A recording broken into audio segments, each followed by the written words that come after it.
की तुम्ही निवडणुकीमध्ये जिंकण्यासाठी 20,000 मतदान बाहेरून आणता.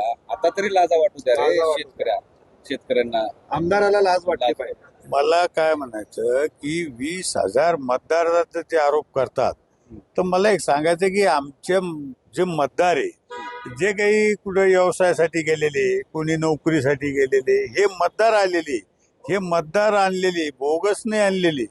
जे मतदार आमचे जे काही कुठं बाकी ठिकाणी गेलेले, कोणी व्यवसायासाठी गेलेले, कोणी नोकरीसाठी, त्यांना आणलेले, त्यांना येण्यासाठी आम्ही आवाहन केलं. आम्ही काही बोगस नाही आणले. आणि बोगस मतदान कसं होईल? त्यांचे बी प्रतिनिधी असतात ना, बोगस कसं होईल? तुम्हाला म्हणाले की लाजा वाटू द्या रे आता तरी शेतकऱ्यांना मदत करा. अरे आम्हाला लाजा वाटायला तुम्ही मुख्यमंत्री होते तेव्हा तुम्ही काय मदत केली हे आम्हाला माहिती आहे ना. तुम्ही घोषणा केलेली एकनाथ शिंदे साहेब मुख्यमंत्री झाल्याच्या नंतर शेतकऱ्याला मदत एकनाथ शिंदे साहेबांनी, देवेंद्र फडणवीस, अजितदादांनी करण्याचं काम हे महायुती सरकारनं केलेले. घोषणा त्यांनी केल्या, पण ह्या महायुती सरकारनं हे पूर्ण करण्याचं काम केलेलं. नगरपालिकेच्या निवडणुका